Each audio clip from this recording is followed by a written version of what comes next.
Bienvenue donc ici à l'Université de Namur et merci beaucoup à tous d'être présents malgré les conditions un peu incertaines. Je voudrais remercier le professeur Olivier Cornu, qui est chirurgien orthopédiste aux cliniques universitaires de Saint-Luc à Bruxelles, pour son aide pour obtenir la demande d'accréditation pour les médecins. Je voudrais également remercier le docteur Bernard de Wever, qui est chirurgien orthopédiste aux cliniques à l'hôpital Saint-Luc-Namur, et le docteur Pierre Van der Rest, anesthésiste aux soins intensifs des cliniques Saint-Luc à Namur également, pour leur soutien et leur amitié. Alors, je remercie également l'Université de Namur et M. Charlier, qui nous a donné l'autorisation et l'accès des auditoires dans des périodes qui sont quand même troubles, et donc dans des préparations un peu tumultueuses. Alors, je voudrais remercier chaleureusement l'association belge de RPG et donc tous les membres actifs de l'association pour tout leur investissement pour réaliser le projet de la conférence. Je vous remercie également tous d'être là et je n'oublierai pas de remercier Philippe Souchat et Sonia Pardelas pour tout leur investissement, leur travail de recherche. Alors, je vais dire un petit mot par rapport à cette présentation. Donc, la passion de Philippe Souchard, la biomécanique, c'est la passion de Philippe Souchard. Et la recherche de la scoliose, c'est également devenu sa passion. Alors, l'association de ces deux passions lui a permis d'envisager les aspects biomécaniques de la scoliose selon un angle que nous allons découvrir tout au long de cet exposé ensemble. Je vais maintenant céder la parole au docteur de Wever qui va vous parler un petit peu de sa rencontre avec la RPG.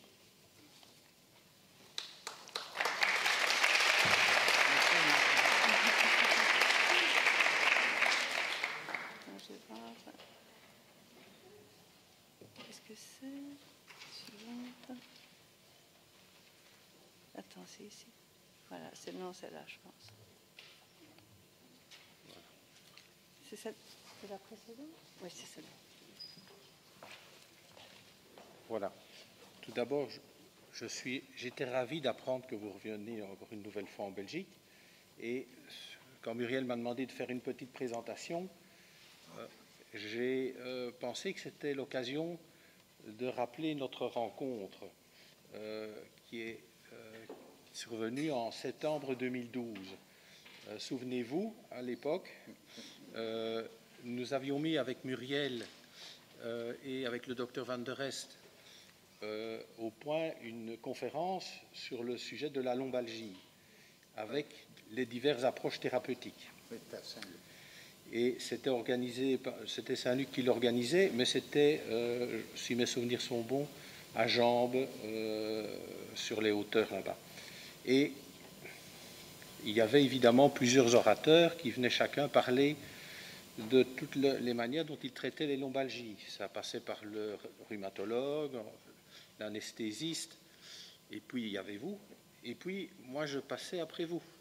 Et donc on pouvait imaginer qu'il y avait des divergences très importantes entre le physiothérapeute et le chirurgien de la colonne que j'étais, et que je suis toujours. Et en réalité, on s'est rendu compte qu'il n'y avait pas tant de divergences, et que finalement, nous poursuivions le même objectif.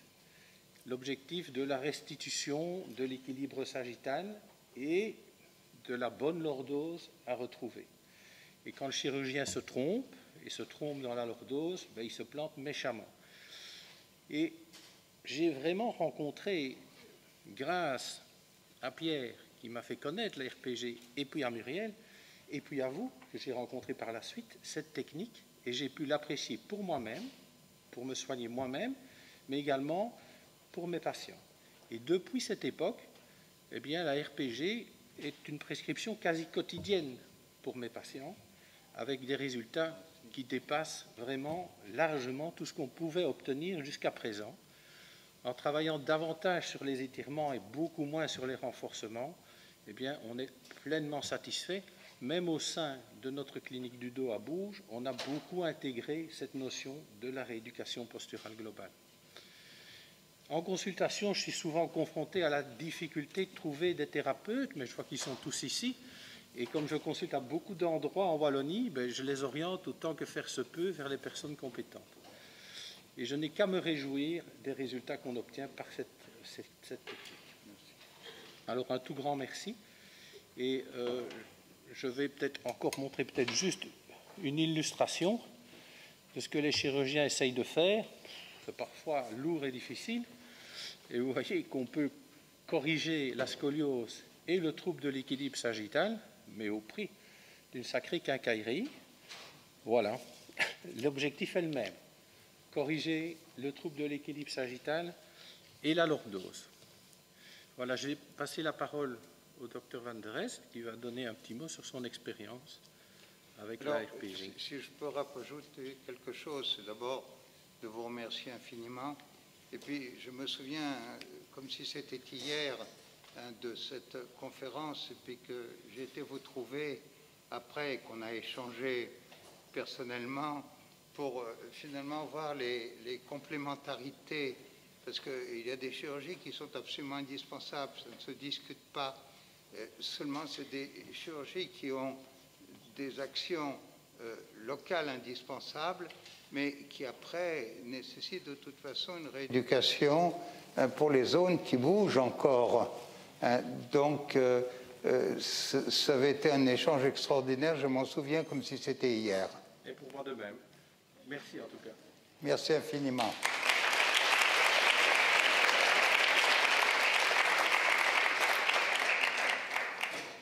Bonsoir, je vais être assez bref.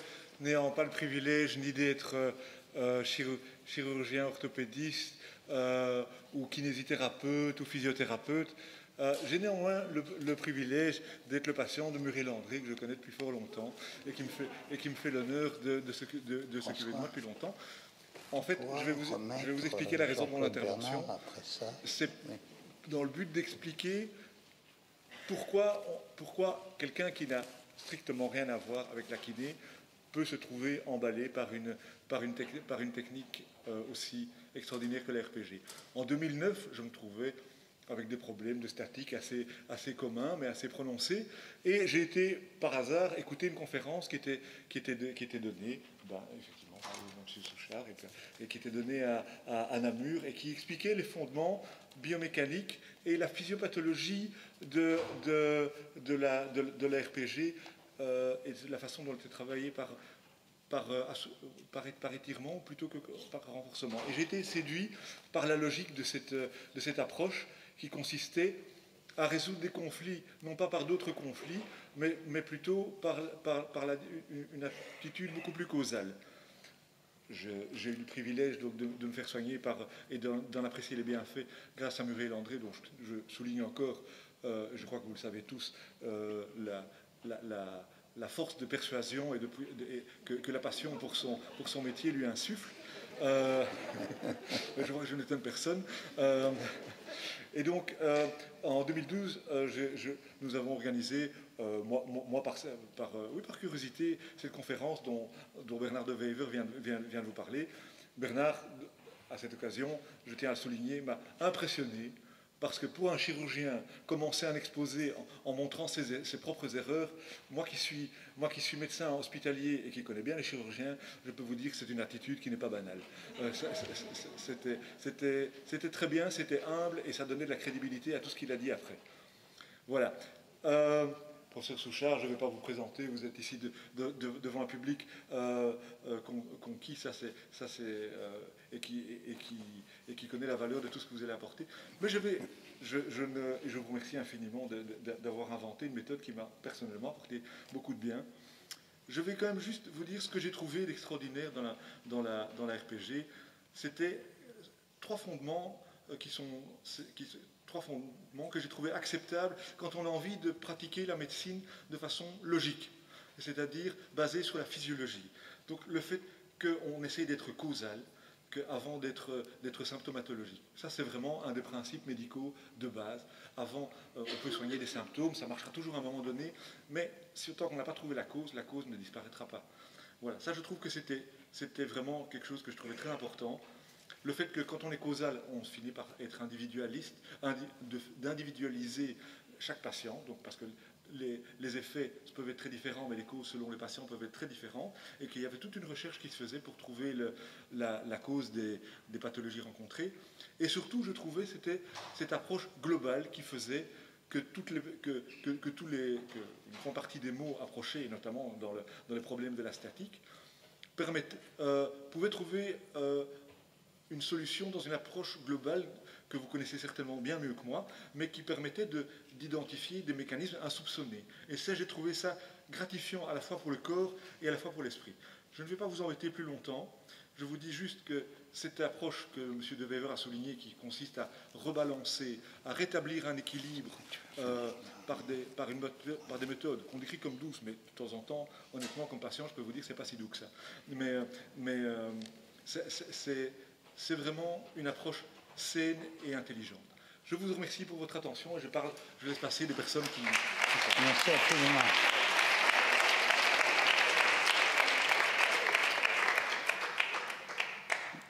Bon, je crois que je suis à une distance suffisante de vous pour retirer le masque de façon à ce qu'on s'entende de façon plus facile.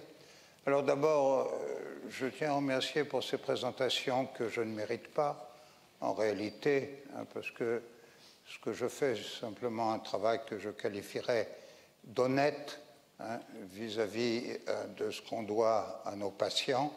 Alors je remercie infiniment pour ces présentations, et puis on va voir aujourd'hui qu'en réalité, on a besoin de plusieurs disciplines pour des pathologies complexes, comme celle des lombalgies, comme on a entendu parler, mais pour celle de la scoliose. Et on va terminer la conférence par ça, en parlant des autres professionnels et de complémentarité, de nécessaire complémentarité pour le bien de nos patients. Alors ça, c'est une initiative de l'association et qui est très drôle, puisque Jean-Claude Bernard, qui est le patron des massues à Lyon, que tout le monde connaît, a dit que j'étais agaçant. Alors je vais essayer de continuer à être agaçant ce soir, voilà, d'être dans ma tradition. Alors préparez-vous, mais les portes sont ouvertes si vous voulez rentrer dîner plus tôt. Voilà. Alors on va commencer, et on va commencer par les principes de la RPG pour arriver à la scoliose, aux détails de la scoliose, et en simplifiant au maximum ce qui est très complexe. Donc ce n'est pas très très facile, puisque la scoliose est une pathologie absolument diabolique, et pour nous, en physiothérapie, c'est un défi et un honneur de pouvoir traiter les scolioses. Je me souviens, je suis malheureusement un dinosaure de la profession, et je me souviens de l'époque où la scoliose était quelque chose qui ne se travaillait uniquement en orthopédie. Uniquement en orthopédie, les physiothérapeutes étaient autorisés à faire quelques exercices respiratoires et de traction des cheveux dans le corset. C'est ce qui se faisait. J'ai connu cette époque-là. À l'heure actuelle, eh bien, nous sommes dans un climat différent, et nous avons pu montrer que nous avons, nous aussi, des possibilités, et c'est ce que je vais essayer de vous montrer ce soir, des possibilités d'action sur la scoliose avec une approche modeste, car c'est effectivement la pathologie la plus complexe qu'on ait à corriger en physiothérapie. Voilà, ça va fonctionner maintenant, François? Oui, je vais pouvoir...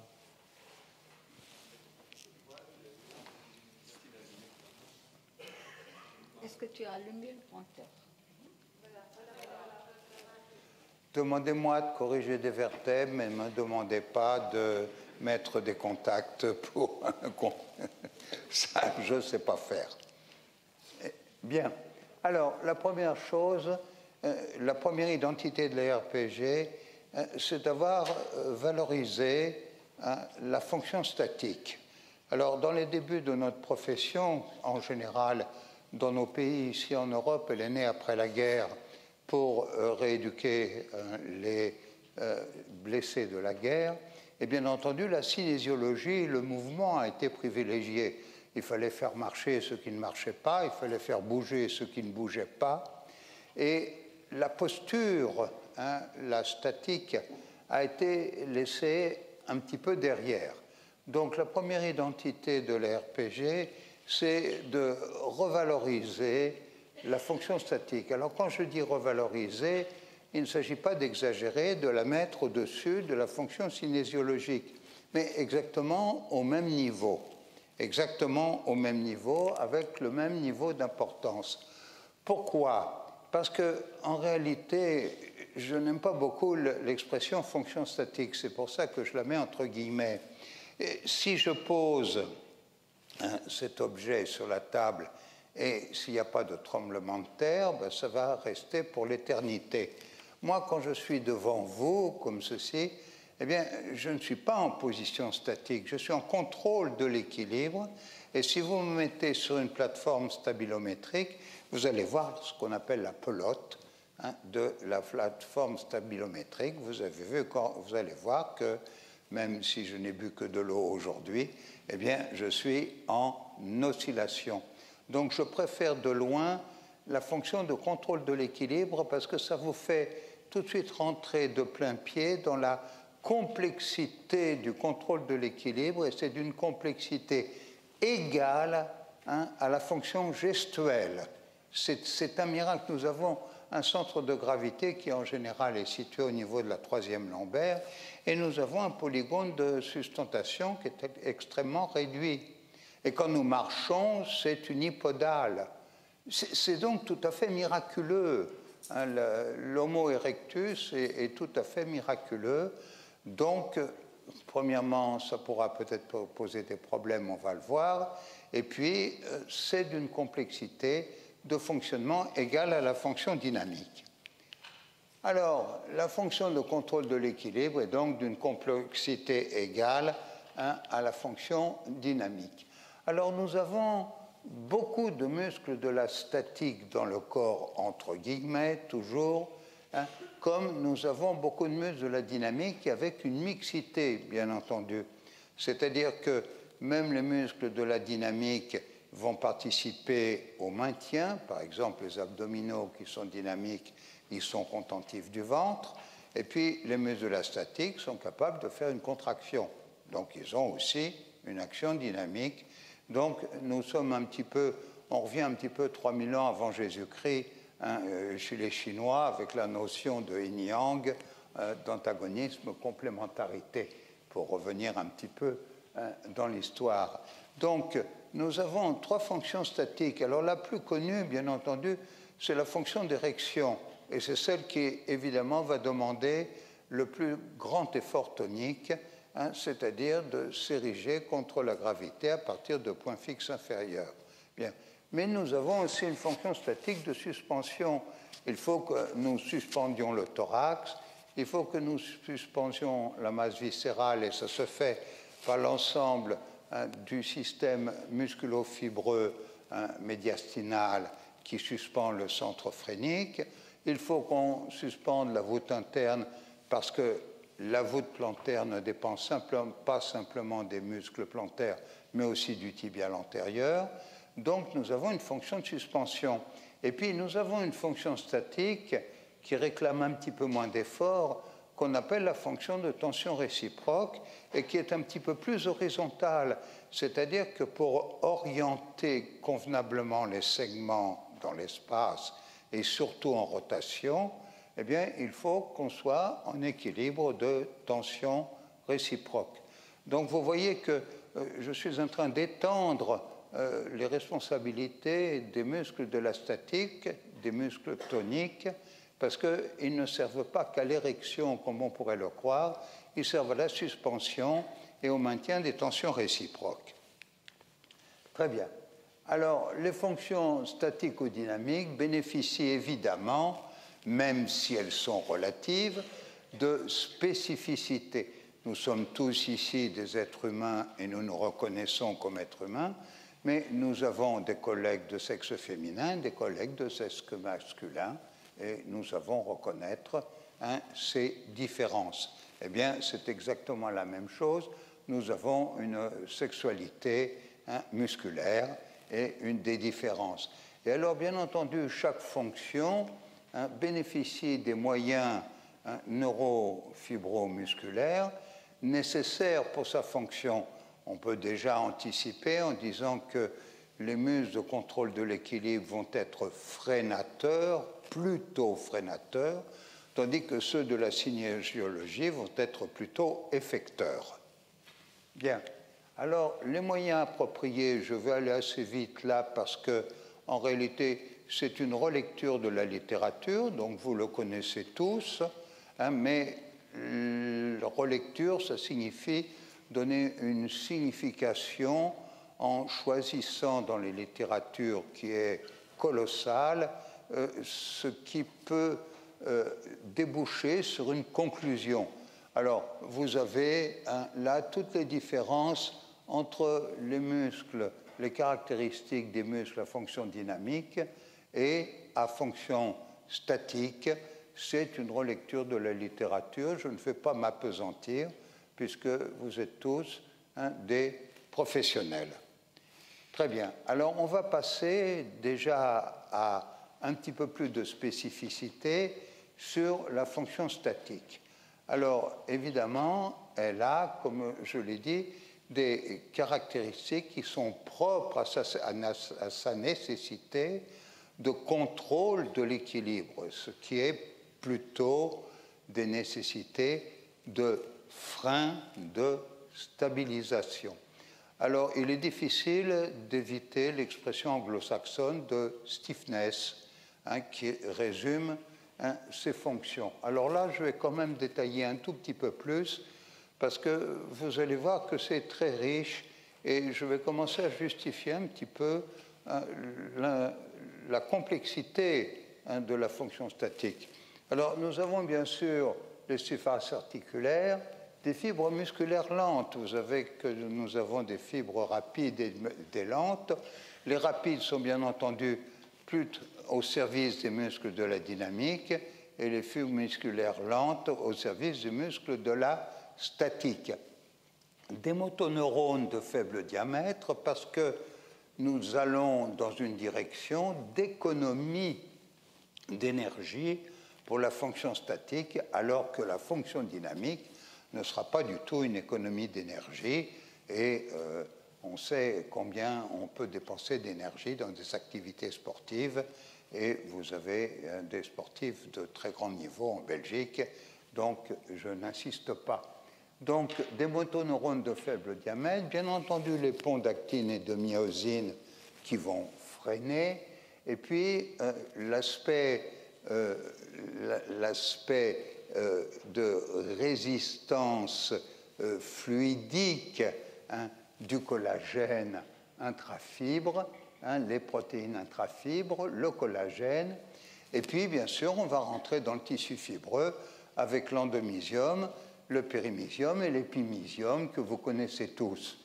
Alors les capsules qui, vous le savez, coaptent un petit peu plus les articulations par rapport aux ligaments qui sont plutôt freinateurs dans des directions d'action musculaire. Voilà. Donc, les capsules et les ligaments. Et puis alors, des structures musculaires spécifiques, c'est-à-dire des muscles péniformes ou semi-péniformes, c'est-à-dire des muscles qui possèdent un système facial de renforcement interne. Donc, sur le plan histologique, simplement à la dissection, quand vous disséquez un muscle péniforme ou semi-péniforme, vous identifiez tellement de fibrilles conjonctives et de système facial interne que vous savez immédiatement que vous êtes en face d'un muscle qui est fait pour tenir plus que pour bouger, que vous êtes en face d'un muscle de la statique.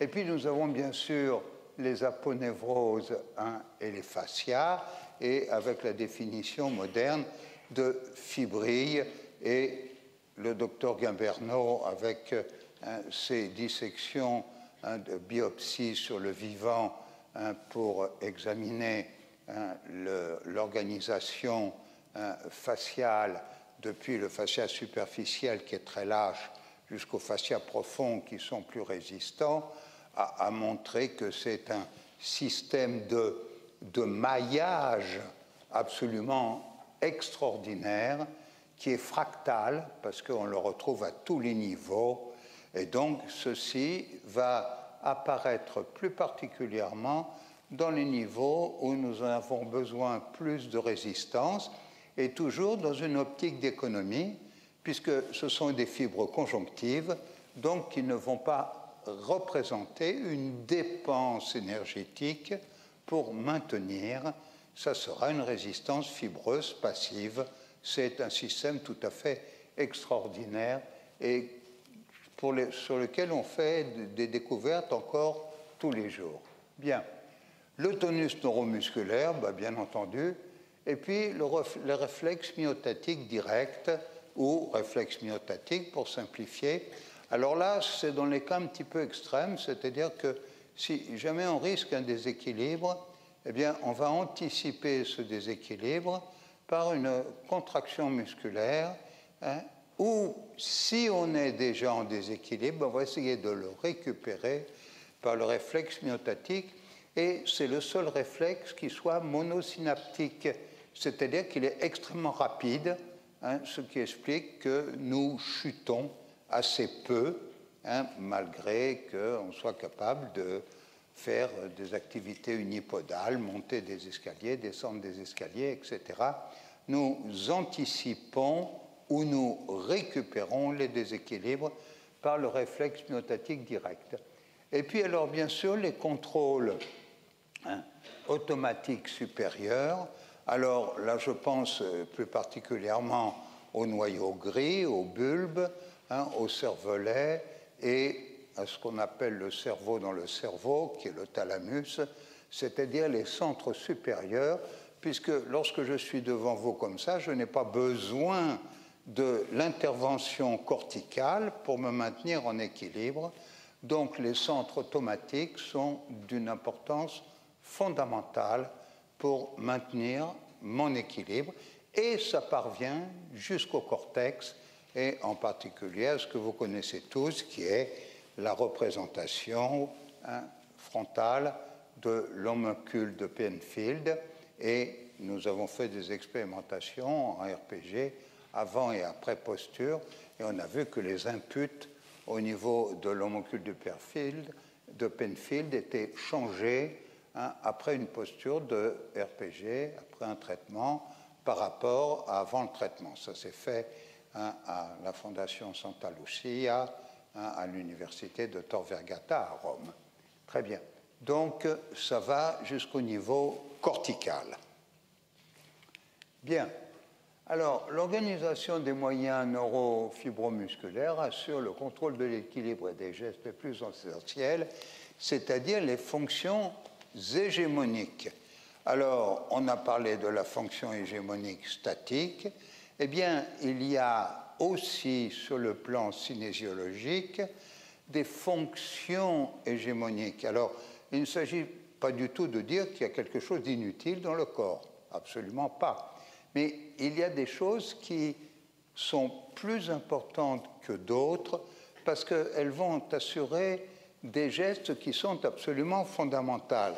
Alors, pour cela, nous avons des organisations sous forme de coordination neuromusculaire, qui est l'expression basique, et maintenant, en RPG, nous préférons l'expression système intégré de coordination neuromusculaire, puisque depuis les informations proprioceptives jusqu'au cortex, tout ceci est un ensemble, chacun ayant son propre rôle de transmission d'informations au niveau proprioceptif jusqu'au niveau décisionnel, au niveau cortical, et on sait même à l'heure actuelle que les centres supérieurs fixent au niveau proprioceptif le niveau d'information qu'ils veulent recevoir. C'est quelque chose d'absolument fabuleux. Chaque mois en neurologie, on a des nouveautés. C'est quelque chose de merveilleux. C'est un monde absolument merveilleux. Très bien. Alors voilà, je n'insiste pas parce que ce sont des dessins que vous connaissez. Et malheureusement, ça s'est appelé à un moment, je dis malheureusement maintenant, mais c'était une bonne chose au départ, des chaînes musculaires. Alors maintenant, je me refuse à employer ce terme-là parce que ce qui était un progrès à une époque en donnant une vision plus globale par rapport à la vision de thérapie analytique, donc c'était une évolution dont je vous laisse juge si vous l'appréciez ou si vous ne l'appréciez pas, mais vers la globalité, eh bien maintenant c'est devenu un inconvénient parce que tout le monde veut sa chaîne musculaire. Je donnais une conférence juste avant le Covid à Buenos Aires. Il y avait plusieurs conférenciers, il y avait 800 personnes, c'était énorme. Il y a un conférencier qui a présenté des chaînes latérales. Pourquoi pas? Marie va avoir sa chaîne, Arthur va avoir sa chaîne, etc. Et donc on n'en sort pas. Il faut dépasser cette notion-là pour savoir à quoi ça sert, quelles sont les finalités et quelles sont les coordinations motrices, les gestes essentiels et la fonction statique essentielle au service duquel sont ces systèmes. Donc, à l'heure actuelle, en RPG, nous sommes avec l'expression système intégré, puisque je vous ai parlé du système proprioceptif jusqu'au système cortical, en passant particulièrement par les centres supérieurs automatiques, eh bien, nous appelons ça les psychonèmes. Système, c'est une barbarité, système intégré de coordination neuromusculaire. Voilà. Alors, la rétraction inévitable, nous allons rentrer dans la physiopathologie et ça va nous permettre de déboucher sur la scoliose. D'ici peu, rassurez-vous, je vais vous parler de scoliose. De la physiopathologie de muscle statique en relecture de la littérature. Alors, relecture, ça veut dire que ça existe dans la littérature, ce n'est pas de moi seulement. J'ai identifié des éléments qui sont complémentaires et qui débouchent sur une conclusion. Vous allez voir qu'elle est un petit peu simpliste, un peu infantile, mais après tout, je n'ai pas d'autre prétention que de dire des choses de bon sens. Voilà, je n'ai pas d'autre prétention. Alors, ça c'est la littérature. La synthèse de l'élastine cesse environ au moment de la puberté. Ça, c'est un fait. Bien, je n'ai pas mis tous les auteurs parce que pour chaque affirmation, des fois, il y a 10 recherches et 10 auteurs. Bien, je m'en excuse vis-à-vis d'eux. Avec l'âge, les fibres rapides régressent par rapport aux lentes. Bien, donc, nous allons perdre de la dynamique et nous allons gagner en statique. Bien. Et il en est de même pour l'élastine vis-à-vis du collagène. Les fibrilles conjonctives perdent leur élasticité. On a parlé du docteur Guimberneau et puis d'autres personnes qui travaillent sur ce maillage extraordinaire de tissu conjonctif. Et bien, ça perd l'élasticité avec l'âge. Tout ça, ça va vers une conclusion, c'est que quelqu'un de 80 ans ne va pas disputer la finale de la Coupe de football de Belgique. C'est évident, il n'en est plus capable. Bien, les activités concentriques provoquent une hypertrophie des fibres lentes et une régression des fibres rapides. Ça, c'est Magnusson, et je pense que vous en avez entendu parler. L'élasticité du tissu conjonctif a tendance à diminuer avec l'immobilité. Alors là, on va commencer à rentrer un peu dans le monde moderne et à parler de l'homo sedutus, par rapport à l'homo erectus, et nous sommes plus homo sedutus aujourd'hui que homo erectus. Nous sommes toujours assis, et ce n'est vraiment pas bon, hein, en particulier pour les ischio-jambiers. Vous êtes tous ici avec une flexion du genou, eh bien, vous êtes en raccourcissement musculaire. Alors, les muscles adaptent leur longueur, hein, en fonction des activités dans lesquelles ils sont le plus sollicités. Alors ça, bien entendu, c'est Goldspink, c'est la Bible, bien.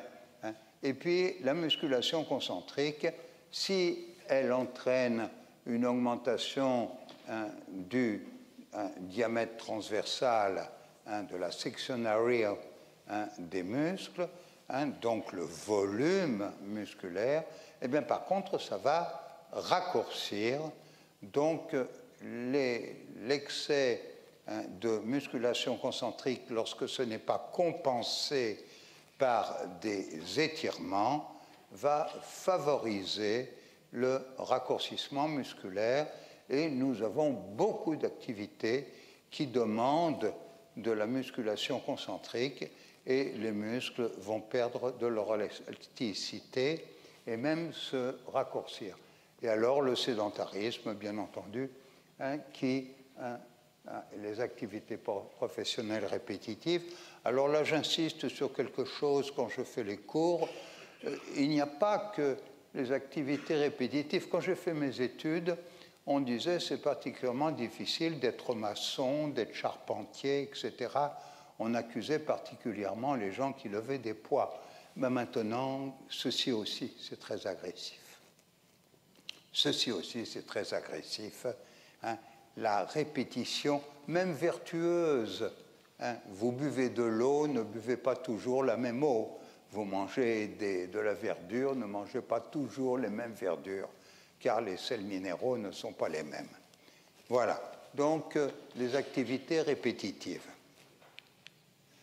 Alors, la première conclusion, c'est que l'activité musculaire n'échappe pas à la rétraction et la perte d'élasticité de ses fibres musculaires et de ses composants fibreux, puisque les muscles de la statique doivent freiner, et donc qu'ils ont plus de composants fibreux, on l'a vu, que ceux qui sont responsables des mouvements de la cinésiologie. Alors, bien entendu, il y a une exception, c'est les pathologies flasques, mais ce n'est pas une pathologie musculaire, c'est une pathologie neurologique. Et là, évidemment, nous n'avons pas de rétraction. Très bien. La deuxième conclusion, hein, c'est qu'un muscle raccourci, hein, et un muscle raide est un muscle faible.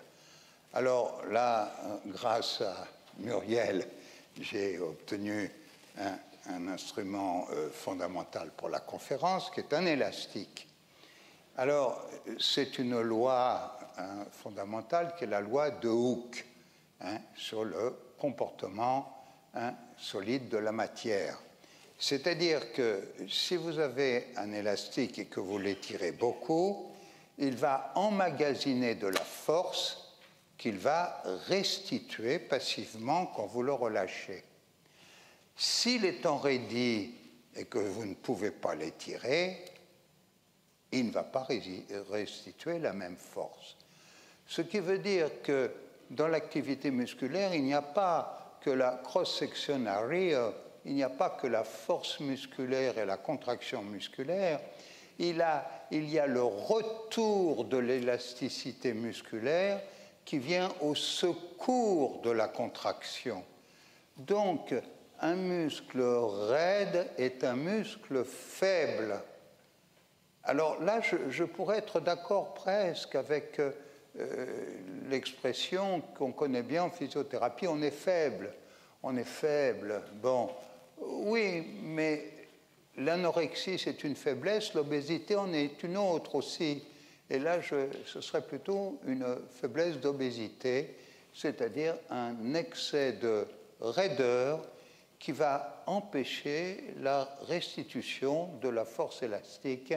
Un muscle raide et raccourci, mesdames et messieurs, c'est un muscle faible. Un muscle, c'est un élastique vivant. Bien. et je ne vois pas pourquoi je m'énerve.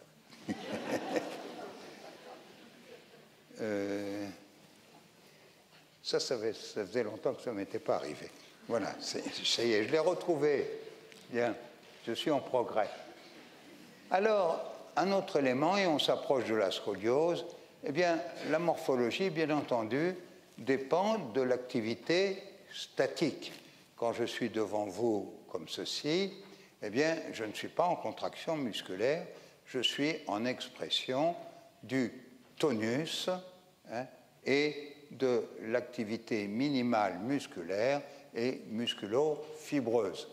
Si vous voulez savoir de l'état dynamique des muscles, vous allez faire sauter quelqu'un, vous allez lui faire courir un 100 mètres, vous allez lui faire une épreuve sportive, et par contre, si vous me regardez, eh bien, ma statique va dépendre des muscles de la statique. Or, ces muscles de la statique, on vient de le voir si vous l'acceptez, ils ont tendance toujours au raccourcissement et à la raideur. Alors, nous allons dévier dans le sens des rétractions. Alors, j'ai fait appel à Léonard da Vinci, qui m'a donné l'autorisation personnelle de le citer. Voilà. Et si vous lisez la légende de Léonard da Vinci, il dit « Qui est-ce qui développe le plus de force, le bras qui tire ou le bras qui pousse ?» Alors j'ai pris une liberté vis-à-vis de Leonardo da Vinci, ça c'est pour faire plaisir à Emmanuel, qui est d'origine italienne. Bien, eh bien, j'ai changé la question de Léonard da Vinci. J'ai dit, mais quel est le muscle qui va dévier le levier? Eh bien, comme une rétraction fait l'effet d'une contraction permanente, ça sera le muscle le plus rétracté. Donc, dans ces conditions, la lecture de notre morphologie devient une lecture directe. Si ça va dans cette direction, c'est qu'on est rétracté dans cette direction. On va voir que la plupart des scolioses sont avec rectification dorsale. Donc, c'est avec rétraction des muscles spinaux dorsaux. Comprenez-vous? En statique, on ne peut lire que des rétractions. En déformation morphologique, ces déformations morphologiques se font en direction des rétractions les plus importantes. Merci, le génie de Leonardo da Vinci.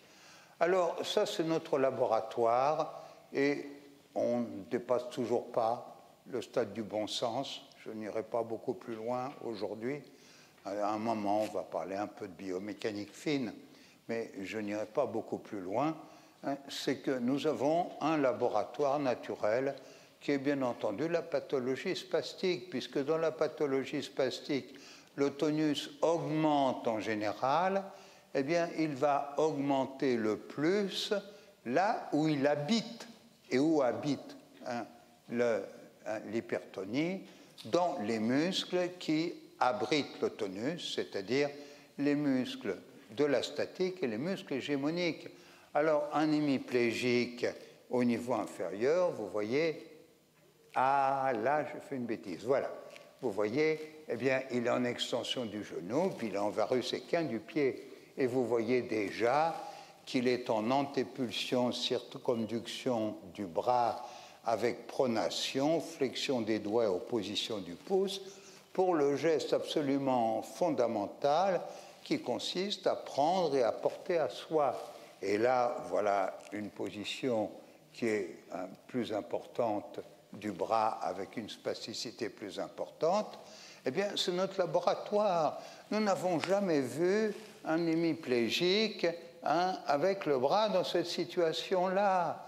Pourquoi? Parce que le tonus va provoquer des déviations dans les muscles qui l'acceptent, dans les muscles qui sont les plus toniques et qui sont les plus hégémoniques. Encore une fois, il ne s'agit pas de dire qu'il y a des choses inutiles, mais il y a des choses qui sont plus fondamentales que d'autres, d'où les chaînes de coordination neuromusculaire, les systèmes intégrés de coordination neuromusculaire pour effectuer ce qui est le plus important.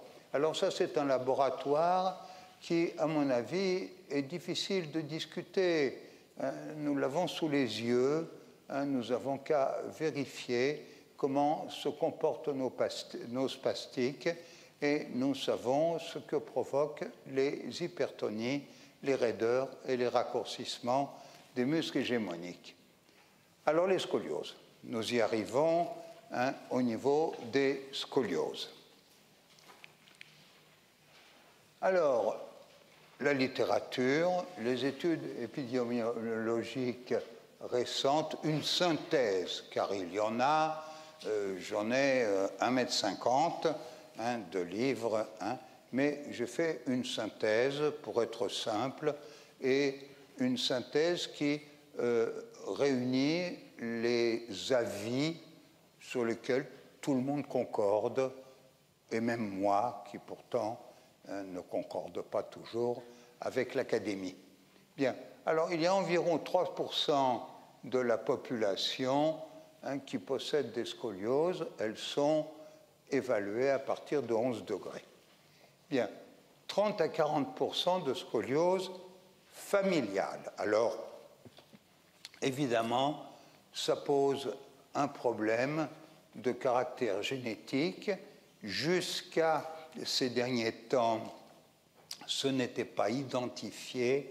Il y a une piste à l'heure actuelle d'un gène qui serait particulièrement transmissible pour le sexe féminin, on va voir, et il y aurait des recherches qui montreraient qu'on est en train d'identifier, mais 40%, 35 à 40%, ça veut dire qu'on ne peut pas exclure une transmission familiale. C'est impossible. Bien. Une prédominance de 70% pour les filles, donc il y a très vraisemblablement des phénomènes hormonaux, puisqu'on sait que la scoliose aggrave particulièrement dans les 2 années avant la puberté, c'est ce qu'on appelle le pic de croissance de Duval-Beaupère, et puis que les scolioses dégénératives de l'adulte se produisent au moment de la ménopause, c'est-à-dire au moment de grandes révolutions hormonales pour la femme.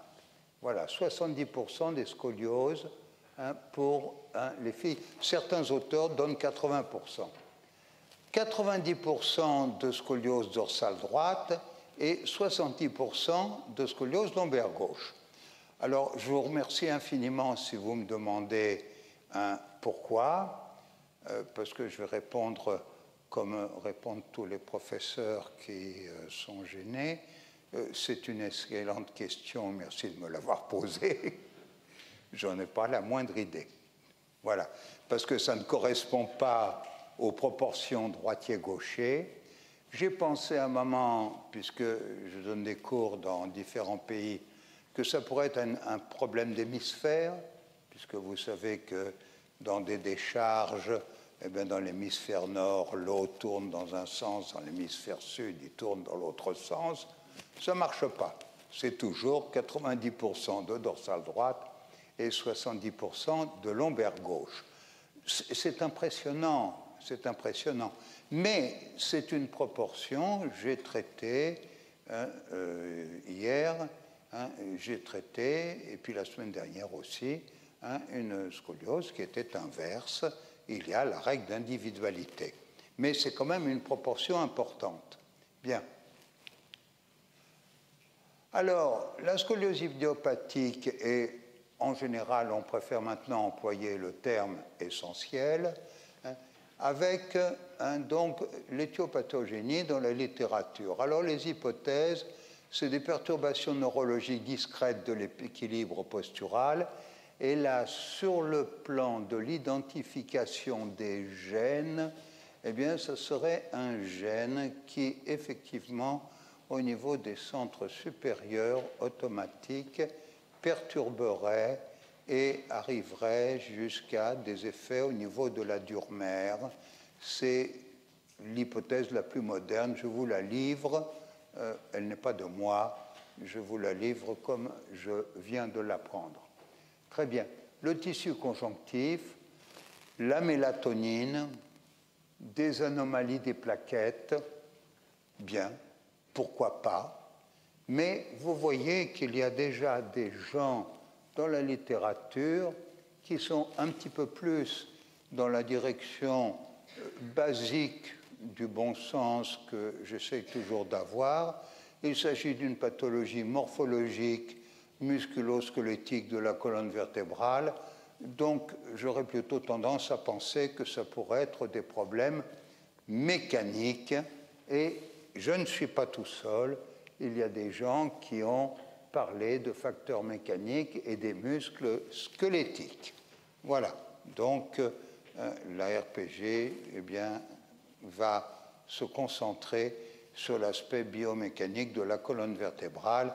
Une scoliose, ce n'est pas un génu-valgum, ce n'est pas un génu-varum, c'est une torsion de la colonne vertébrale.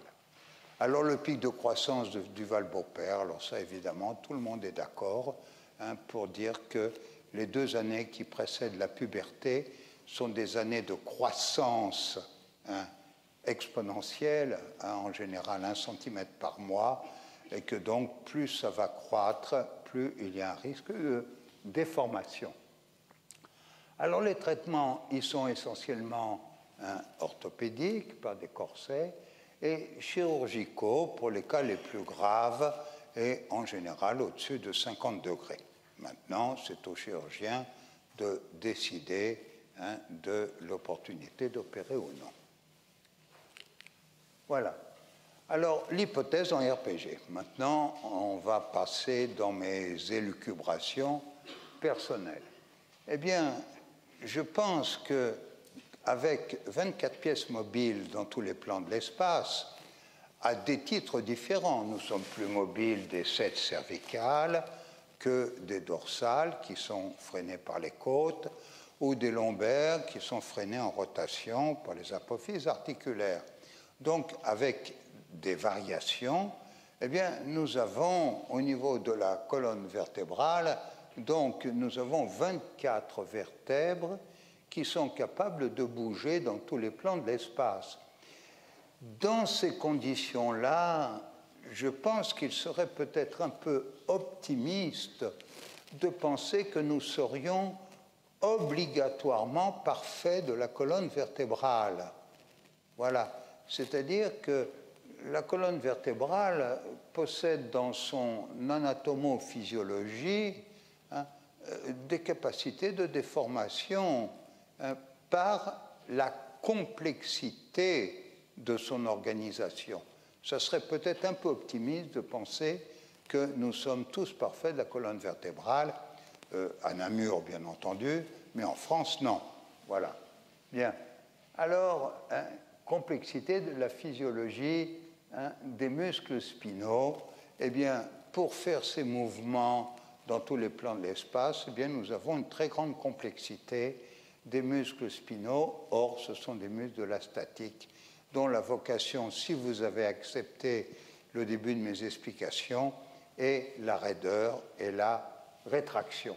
Bien. Et ça serait des rétractions asymétriques, c'est-à-dire affectant particulièrement les tensions réciproques, puisque nous allons incliner d'un côté plutôt que de l'autre et tourner les épineuses dans la concavité, ce qui est la spécificité des scolioses essentielles. Nous ne parlerons pas ce soir des scolioses antalgiques, les side shifts, nous ne parlerons pas des attitudes scoliotiques, on va parler des scolioses les plus machiavéliques, qui sont les scolioses essentielles. Très bien. Alors voilà pour les hypothèses. Voilà. Alors, je tiens beaucoup à ces photos.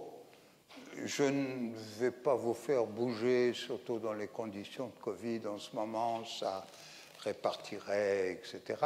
Mais je vais le faire pour vous. Je vais le faire pour vous. Voilà. Vous voyez un golfeur, Et puis, vous voyez une petite fille de 9 ans, que je connais très bien, qui maintenant m'arrive à l'épaule, bien, donc, qui imite des scolioses. Alors, si vous permettez, je vais descendre la veste. Ah, non, je ne pouvais pas. Il va mettre dans la poche du pantalon. Non, non, on remet tout.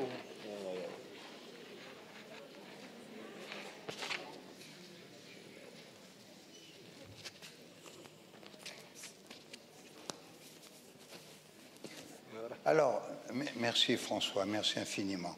Bon, alors, on a dit 90% de scoliose dorsale droite, 70% de scoliose dorsale gauche. Alors, voulez-vous regarder ma petite mulâtre à droite, s'il vous plaît? Eh bien, est-ce qu'elle peut incliner dorsale à gauche et est-ce qu'elle peut tourner les épineuses dans la concavité?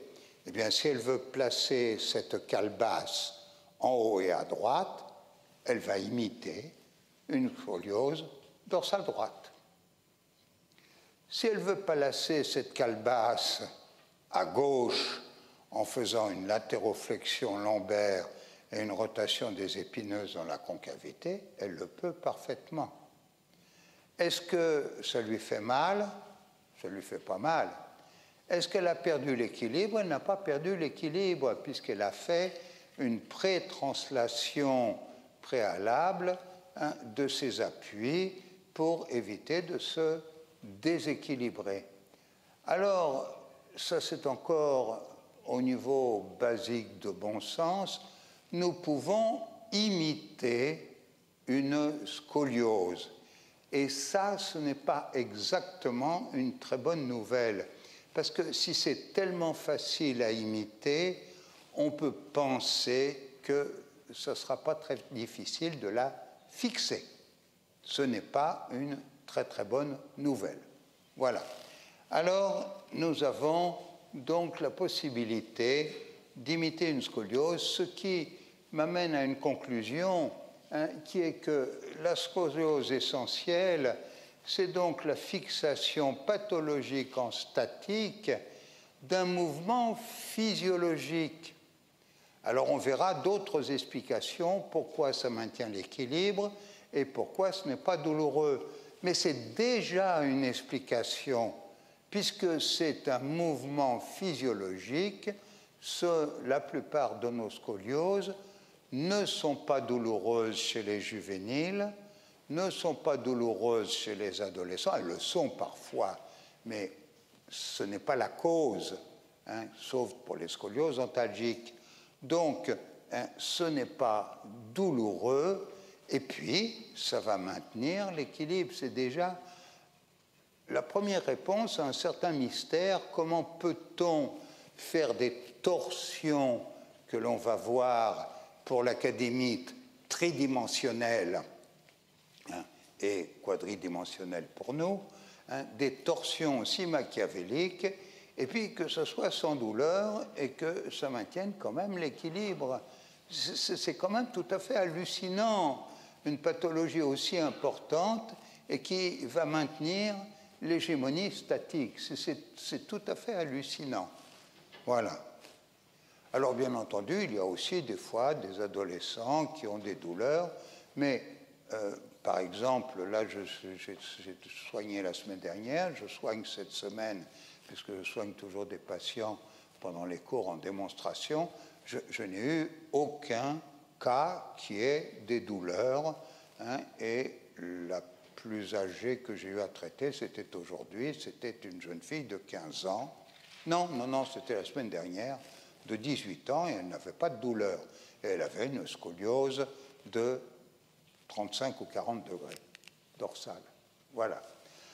Alors, si vous acceptez ce que je vous ai dit au départ, c'est-à-dire que la vocation des muscles de la statique, c'est le raccourcissement et la raideur, eh bien, nous allons essayer de réfléchir un tout petit peu plus loin et puis de marier ça avec le pic de croissance de Duval-Beaupère et relier ça aux croissances rapides de l'adolescence, les 2 années avant la puberté. Eh bien, le moteur de la croissance, eh bien, c'est le cartilage de conjugaison. Et les muscles croissent par traction, et c'est comme ça que certains adolescents se plaignent de douleurs musculaires, comme si on leur tirait dessus, parce qu'ils croissent comme des asperges au printemps. C'est fabuleux, des fois, la vélocité de croissance, et de plus en plus d'ailleurs.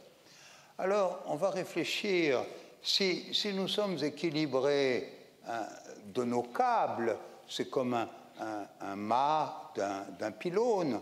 Si on est équilibré de nos câbles, eh bien, le mât va croître droit.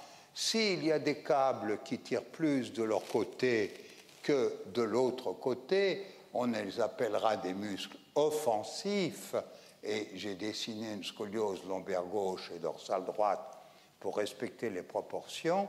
Eh bien, dans ce cas-là, nous allons croître avec des torsions, et des torsions qui vont, ça encore, ça se combine avec la littérature. Je ne m'appelle pas Duval-Beaupère, une grande dame qui a beaucoup insisté sur le pic de croissance. Ça combine avec Duval-Beaupère, les 2 années avant la puberté, où on croît beaucoup.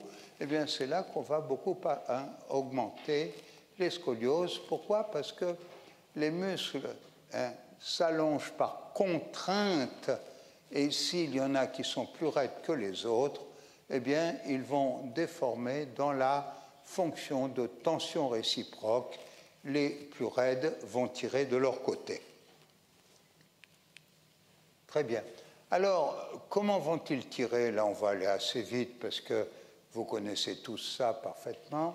Eh bien, les muscles qui sont plus particulièrement dans l'axe de la colonne vertébrale, c'est-à-dire les pieds épineux, la partie interne de la masse commune et les interépineux, vont maintenir contre l'accélération de la gravité sur le thorax, donc contre le poids du thorax, par des pincements postérieurs. Ce sont des muscles extrêmement statiques. Très bien. Pour maintenir sur le plan latéral, je vais dire quelque chose qui est d'une intelligence sidérale, il faudra des muscles latéraux qui nous, par la contraction, vont incliner latéralement, ou par leur activité tonique, vont maintenir latéralement. Alors, c'est bien entendu le long dorsal, c'est le sacro-lombaire, et ici, c'est le carré des lombes. Donc, qui vont ou contracter et incliner, ou par leur activité tonique, maintenir l'inclinaison normale, ou par leur rétraction, incliner de leur côté. Alors, nous avons trouvé des motifs de rectification dorsale et des motifs de latéroflexion. Il nous manque encore un élément qui est l'élément de rotation. Je ne sais pas si j'aime bien avoir une porte à disposition. Il y aurait quelque chose il n'y a rien qui bouge ici. Bon, alors vous allez imaginer une porte. Bien. Eh bien, si vous poussez une porte avec un doigt de façon transversale à l'axe de rotation de la porte, eh bien, avec un seul doigt, vous allez faire tourner la porte. Ce qui veut dire qu'il nous faut un muscle spinal à caractère plus horizontal pour maintenir les tensions réciproques en rotation, tensions réciproques qui sont altérées dans la scoliose puisqu'il y a rotation des épineuses dans la concavité. Eh bien, ce muscle, c'est le transversaire épineux que vous avez ici dans sa forme globale et que vous avez ici dans son détail avec le long épineux, le court épineux, le court lamellaire, le long lamellaire. Alors, vous voyez qu'il a des fibres qui sont plutôt longitudinales, qui vont plutôt maintenir en postéroflexion, plutôt latérales, le multifidus ou court épineux, qui vont maintenir un peu latéralement. Et regardez, s'il vous plaît, nous avons ici le court lamellaire et le long lamellaire, c'est-à-dire qu'ils ont l'action, peut-être que je vais réussir avec ça. J'aime bien bouger. Voilà, je veux faire tourner ça, et bien je vais le faire tourner avec un seul doigt si j'ai un bras de levier suffisant et si je suis transversal par rapport à l'axe de rotation avec un seul doigt. Comprenez-vous? Donc, le muscle qui nous manquait pour expliquer qu'on puisse tourner les épineuses dans la concavité, qui est la caractéristique de la scoliose essentielle, eh bien, c'est le transversaire épineux. Et ça, mes chers amis, ce n'est pas une très bonne nouvelle. Parce que c'est un muscle archaïque qui est inchangé depuis les amphibiens. Et j'ai fait des dissections sur des serpents. J'ai fait des dissections sur l'humain. J'ai la chance qu'à l'Université de Montréal, on m'offre 50 cadavres pour faire des expérimentations. Et puis, je l'ai fait sur les serpents. Eh bien, c'est un muscle archaïque. Il faut penser à la phylogénèse. Et c'est un muscle archaïque. Alors, ça veut dire quoi? Eh bien, ça veut dire qu'avec une bonne musique, eh bien, on va pouvoir faire des éléments, on va pouvoir faire des mouvements de torsion d'une élégance absolument extraordinaire. Et puis, si la musique s'arrête, ça pourrait s'appeler une scoliose. Comprenez-vous? Alors, nous avons tous les éléments dans les muscles spinaux pour faire des rectifications dorsales qui sont les scolioses les plus fréquentes, pour faire des latéroflexions et des rotations, et qui vont se fixer si vous acceptez le principe que les muscles de la statique ont pour vocation de se raccourcir et de s'enraidir. Voilà. Donc, nous avons une explication musculo-squelettique qui nous éloigne un petit peu de certaines autres théories et qui sont d'un niveau que j'aime bien, de bon sens. C'est une pathologie de la colonne vertébrale. Allons voir la colonne vertébrale.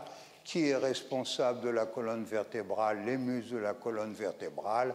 Pensons aux muscles de la colonne vertébrale, tout en respectant toutes les autres recherches, mais nous allons donner la préférence à des phénomènes biomécaniques, musculo-squelettiques de la colonne vertébrale. Très bien. Alors maintenant, le transversaire épineux avec justement ces fibres courtes, court lamellaires ou long lamellaires, qui vont d'une vertèbre à la suivante ou de la deuxième vertèbre à la suivante. C'est-à-dire qu'ils sont plus horizontaux que transversaux et qui vont maintenir, s'ils sont corrects, l'axation de l'épineuse. Eh bien, regardez, si on contracte un long lamellaire, qui est représenté ici, ou si on le rétracte, eh bien, il incline de son côté et puis fait tourner l'épineuse de son côté. Donc, nous avons bien identifié et nous pouvons, avec des parallélogrammes des forces correctement tracés, nous pouvons confirmer que c'est le transversaire épineux qui est responsable de la rotation des épineuses dans la concavité, avec l'ensemble des autres muscles spinaux qui vont redresser et qui vont incliner latéralement. Voilà. Alors, c'est un muscle serpentaire et malheureusement, la scoliose est une pathologie diabolique serpentaire. Bien. Alors, il y a eu un congrès historique qui a été à Montpellier en 1996 sur la scoliose, un très grand congrès mondial, bien, et avec des quantités de conférenciers. Et d'habitude, ce sont des congrès de gens éduqué, ça se passe bien. On parle beaucoup plus d'évolution des matériaux des corsets, etc. Et puis là, il y a eu un très joli scandale. Il y a eu un très joli scandale parce que ces auteurs que vous avez ici, où sont-ils? Voilà, Dubousset, Cohn, Maury, Boitard, Tortorici et Perdriol, et sûrement le nom de Dubousset est le plus connu. En 2 conférences, ces conférenciers ont présenté ce document. Et une fois de plus, moi qui aime bien le bon sens, j'ai trouvé ces documents tout à fait extraordinaires. Si vous regardez cette scoliose du côté de la convexité, à partir de la convexité, vous voyez une syphose. Et puis si vous l'observez à partir de la concavité, vous voyez une lordose. Ce qui a permis à ces orateurs de dire, eh bien la scoliose est toujours tridimensionnelle, même si elle respecte la syphose, parce qu'il y a une lordose hypocritement cachée de façon postérolatérale dans la concavité. Et là, je ne peux pas ne pas citer un de nos confrères, Perdriol, qui pendant toute sa vie a répété « la scoliose est avant tout une lordose, la scoliose est avant tout une lordose ».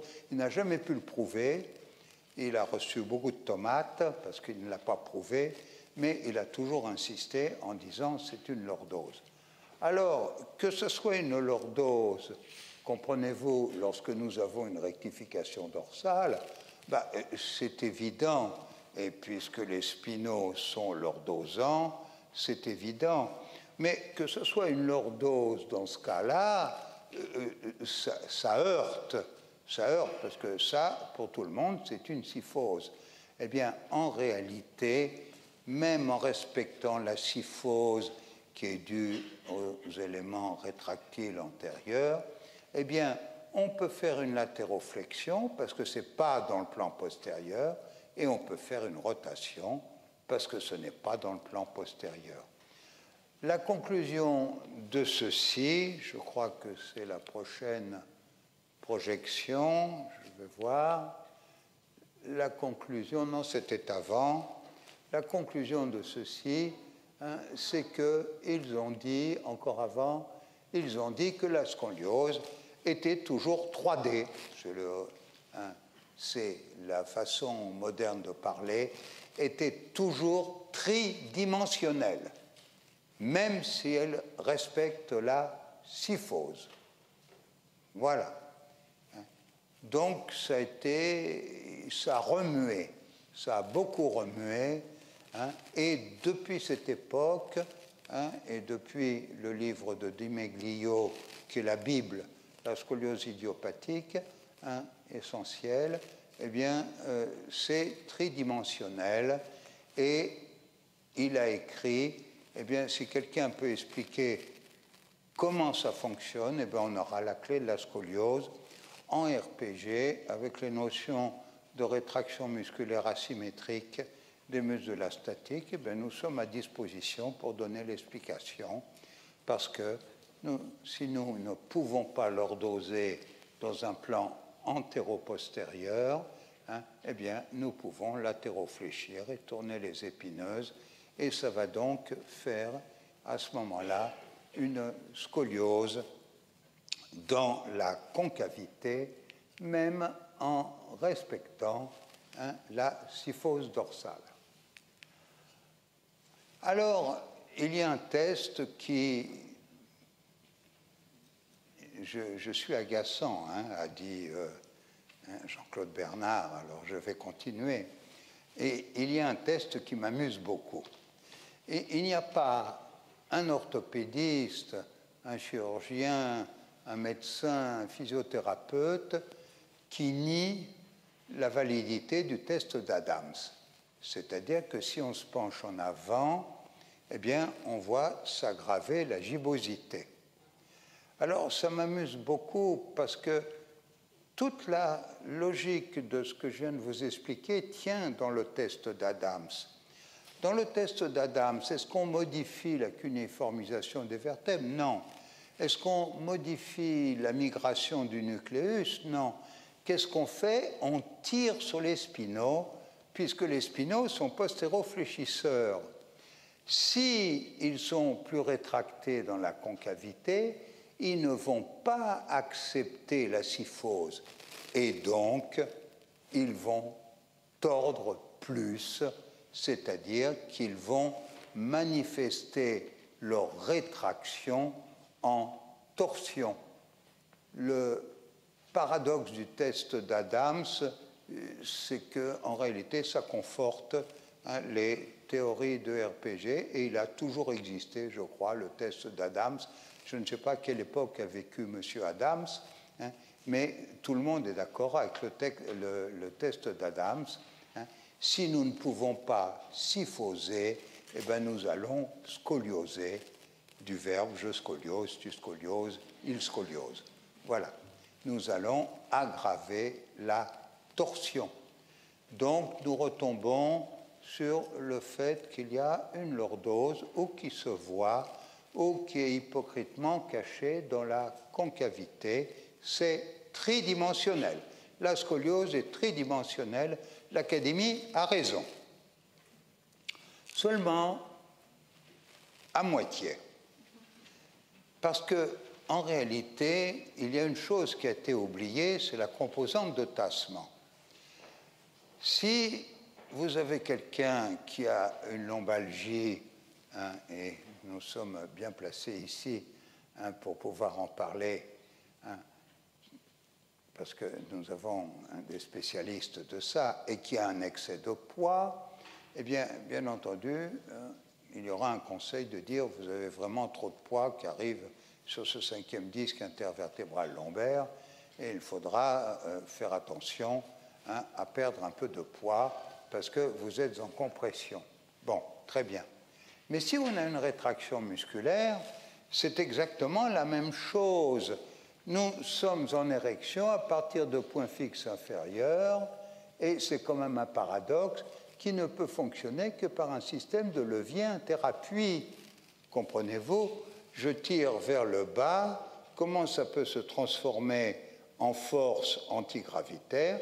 Par un système de levier interappui, et contrairement à ce qui se dit fréquemment, eh bien, le levier interappui est très usité, utilisé dans la statique. Bien. Alors donc, ce n'est pas simplement la question de poids, ça va être la question de rétraction des muscles.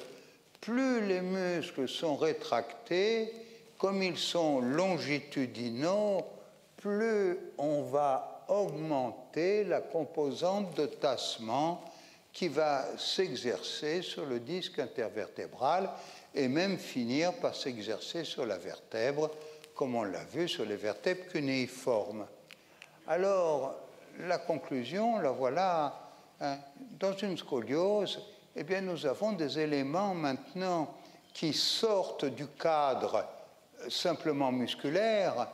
Nous rentrons dans le cadre d'une migration anormale du nucléus. Il faudra décoapter l'espace articulaire en pensant que par notre décoaptation, nous avons l'espoir de recentrer le nucléus. Et dans les cas les plus graves, et j'ai eu une scoliose absolument dramatique à traiter hier, de 65 degrés à 13 ans, avec 2 vertèbres cunéiformes depuis la naissance, eh bien, jusqu'à la cunéiformisation des vertèbres, ou depuis la naissance pour cette jeune fille, ou par compression, par rétraction des muscles de la concavité. Et là, ça va tout dramatiser puisque nous avons des éléments supplémentaires au-delà de l'élément musculo-squelettique. Nous avons le disque et la déformation de l'os qui vont fixer la scoliose. Et évidemment, nous serons limités dans notre action dans un cas comme celui-ci. Ce n'est pas, heureusement, une personne jeune, mais j'ai eu des vertèbres cunéiformes. C'était pas vieux, c'était hier, chez une jeune fille de 13 ans et demi. Voilà. Alors, la première conclusion, la scoliose essentielle n'est pas tridimensionnelle, elle est quadridimensionnelle. Alors, avoir dit qu'elle était tridimensionnelle, c'était un très grand progrès. Il ne faut pas voir les choses sur un plan négatif, mais je regrette, elle est quadridimensionnelle et il faudra tirer les muscles dans l'axe. Pourquoi? Parce qu'ils sont plus longitudinaux que transversaux, et il faudra décoapter pour essayer de retrouver l'espace intervertébral que nous avons perdu par la composante de tassement. La deuxième conclusion, alors là, j'espère que je vous ai déjà suffisamment agacé pour, et personne n'est encore sorti, je crois, bon, pour que vous l'acceptiez. Et là, c'est très, très dérangeant, parce que nous avons été formés sur la notion de faiblesse. On est faible. Alors, il faut renforcer, il faut faire de la musculation. Au XXIe siècle, on entend encore dire, peut-être moins en Belgique où vos formations sont très, très bonnes, mais dans beaucoup de pays, mais ici aussi, que vous avez une scoliose, il faut faire de la natation. Ce qui est éminemment scientifique, parce que ça prouve que qui sait nager n'a pas de scoliose, qui ne sait pas nager a une scoliose. Et ça n'importe pas, parce que de toute façon, s'il ne sait pas nager, il va se noyer. Alors, de toute façon, ça n'a plus d'importance. Voilà. C'est au XXIe siècle, comprenez-vous. Alors, il faut renforcer. Il faut renforcer. Moi, j'ai entendu que ça dans ma formation. Abdominaux, dorsaux, respiration. Comprenez-vous? Il faut renforcer, alors qu'en réalité, nous avons une faiblesse, mais une faiblesse par perte d'élasticité des muscles, par rétraction musculaire. Donc, cette conclusion-là peut être tellement synthétique qu'elle va peut-être vous faire remuer un petit peu, eh bien, c'est que la scoliose essentielle ne s'effondre pas. Bien entendu qu'elle perd de la hauteur puisqu'elle se tord, mais la scoliose, elle se tasse par vissage postérieur. Alors imaginez une vis que vous faites rentrer dans une planche, eh bien, plus elle va se tordre, et plus elle va disparaître dans la planche. Alors les scolioses, très importantes évidemment, manquent de longueur de buste, bien entendu, mais ce n'est pas par faiblesse, ce n'est pas par effondrement. La pesanteur n'est pas plus forte sur quelqu'un qui a une scoliose que quelqu'un qui n'a pas une scoliose.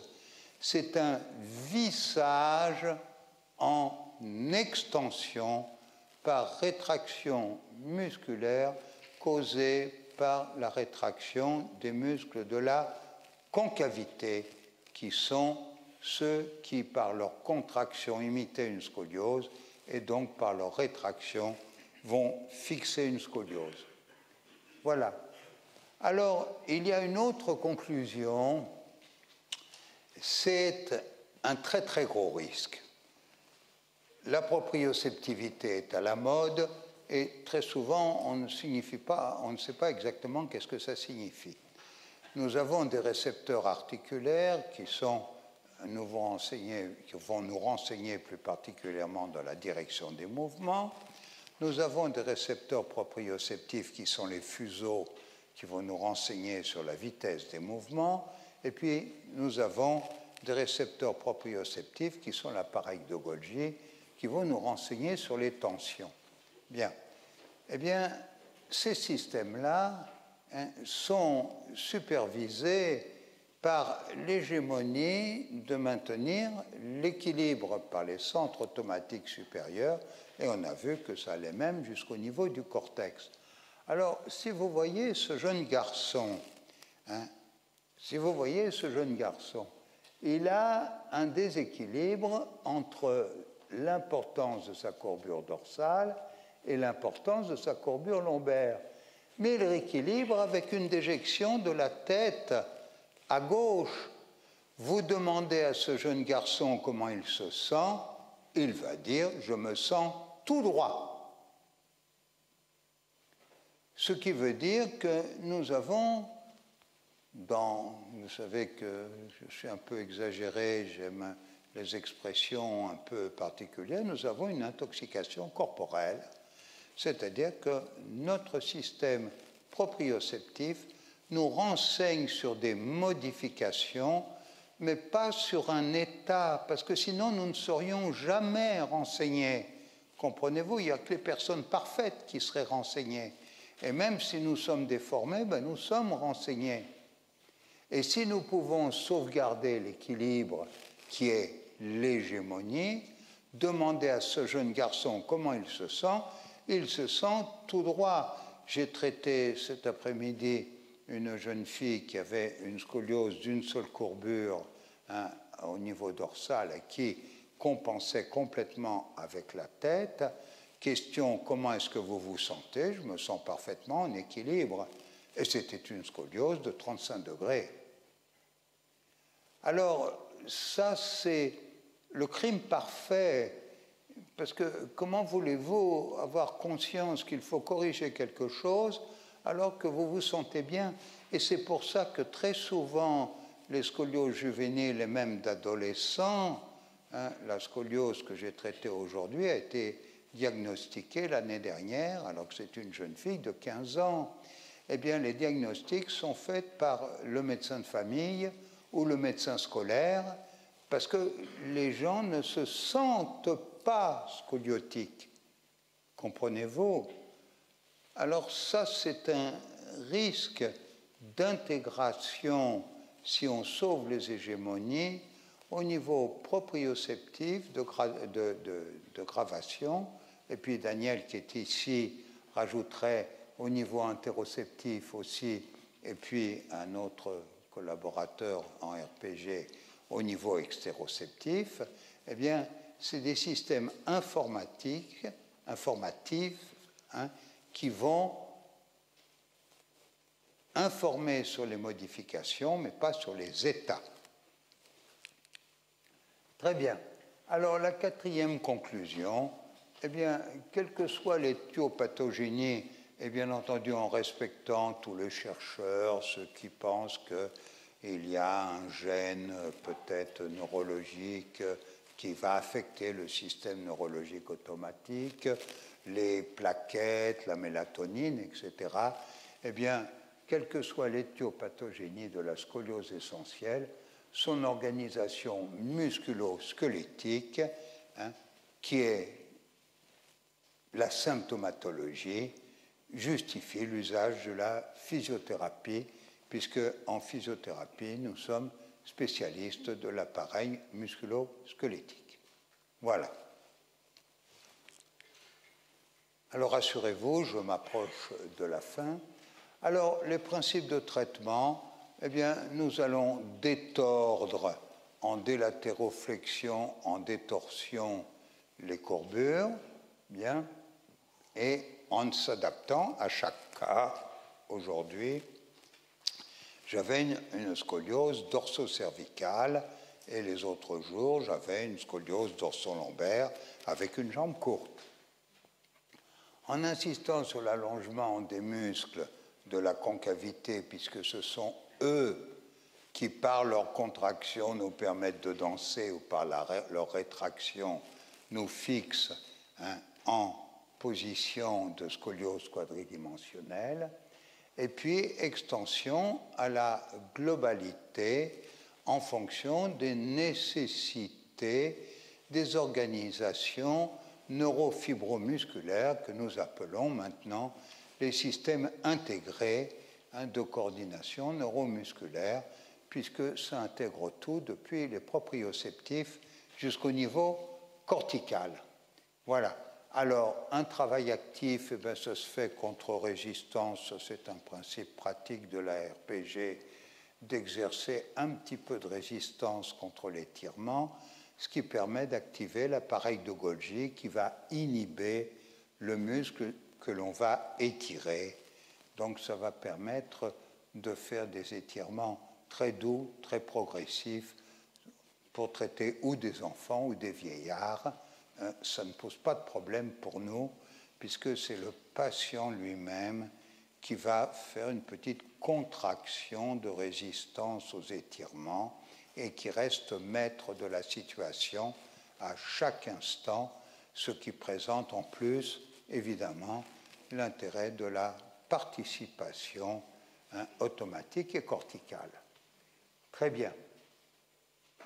Donc, travail actif. Et puis, les intégrations, eh bien, j'ai eu la semaine dernière et cette semaine, j'ai eu la chance d'avoir des corrections qui étaient honnêtes. Eh bien, les adolescents qui étaient bien dans leur pathologie étaient moins bien dans leur correction. Donc, il a fallu intégrer les positions. J'ai une autre comparaison qui est infantile. Vous avez quelqu'un qui boit 2 litres de whisky par jour. Pour son bien, il faut qu'il passe à l'eau. Mais s'il passe brusquement de 2 litres de whisky à l'eau, il va se sentir très mal, parce que lui, il se sent bien avec son whisky. Voilà. Donc, nous aurons besoin d'intégrer pour faire accepter à l'ensemble des systèmes intégrés de coordination neuromusculaire la correction. On a vu que ce système proprioceptif était, entre guillemets, psychopathe. Bien. Alors, les postures de traitement en fonction de rétractions spécifiques, alors voici quelques exemples.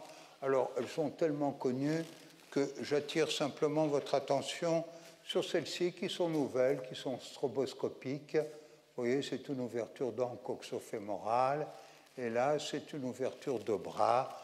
J'ai eu à soigner à Rome une dame qui avait fait une épaule gelée du côté d'une vieille scoliose dorsale à droite. Eh bien, elle avait aggravé sa scoliose dorsale parce qu'elle avait l'épaule gelée, par malchance, du côté de la convexité. Donc, j'ai été forcé d'écarter les bras. Voici d'autres exemples. Alors là, vous me voyez, c'est intéressant un peu plus, puisque vous me voyez appuyer sur le thorax pour délordoser ou une quadridimensionnelle qui se voit parce qu'il y a rectification dorsale, ou dont la concavité est hypocritement cachée, dont la lordose est hypocritement cachée dans la concavité, et on appuie sur une cale de détorsion de la gibbosité. Et voilà ce qui peut-être est un peu nouveau pour vous tous qui connaissez avez vu les postures de RPG, cette vision stroboscopique de